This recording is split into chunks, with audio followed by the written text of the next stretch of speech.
আগস্টের মাঝামাঝিতেই উত্তর পশ্চিম চীনের সিনচিয়াং উইগুর স্বায়ত্তশাসিত অঞ্চলের বিস্তীর্ণ মাঠ জুড়ে দেখা যাবে টকটকে লাল টমেটো। এখানে এত বেশি সুস্বাদু টমেটোর ফলন হয় যে সিনচিয়াংয়ের আরেক নামই হয়ে গেছে টমেটোর সোনালী ভূমি। টমেটো চাষের জন্য এখানকার আবহাওয়াটাও বেশ চমৎকার।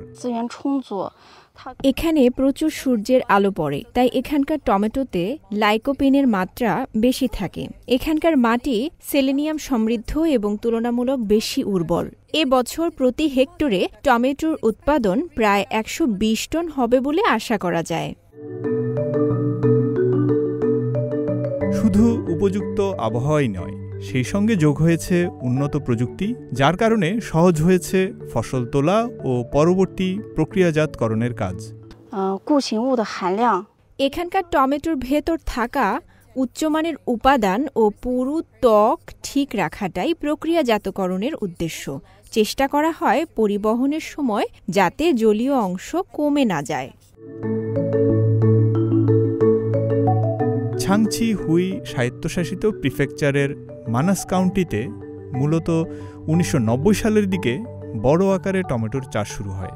1 দশক হলো এখানে এসেছে যান্ত্রিক কৃষি, আর এখানকার স্মার্ট মেশিনগুলো নিম্নমানের ফলগুলো থেকে বাছাই করে নিতে পারে ভালো মানের টমেটো। স্বয়ংক্রিয় মেশিনে প্রতিদিন সংগ্রহ করা যায় 600 টন টমেটো। আগস্ট থেকে অক্টোবর পর্যন্ত মানাস কাউন্টির 14,000 হেক্টর জমির টমেটো প্রক্রিয়াকরণের জন্য তৈরি হয়, যা সিনচিয়াংয়ের উৎপাদিত মোট টমেটোর 40%। স্থানীয় কৃষকরাও এখন টমেটো চাষে ঝুঁকছেন বেশি লাভের আশায়। টমেটো থেকে আয় অন্যান্য সবজি থেকে ভালো। এর বড় ক্ষেতগুলো পরিচালনা করাও সহজ। উন্নত যন্ত্রপাতি ছাড়াও এখানে আছে উদ্ভাবনী ব্যবসায়িক মডেল, যার হাত ধরে বেড়ে উঠছে টমেটোর নিরাপদ বাজার। সিনচিয়াংয়ের টমেটোর দরদামের ওঠানামা যেন না হয় বা কৃষকদের যেন আর্থিক ঝুঁকিতে পড়তে না হয়, সেজন্য মানাসে চালু আছে টমেটোর চুক্তিভিত্তিক চাষ ব্যবস্থা।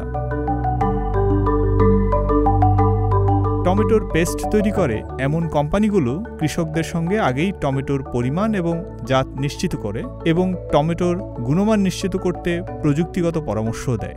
মানাসে প্রক্রিয়াজাত করা টমেটোর বাজার মূল্য এই বছর 250 কোটি ইউয়ান ছাড়িয়ে যাবে বলে আশা করা হচ্ছে।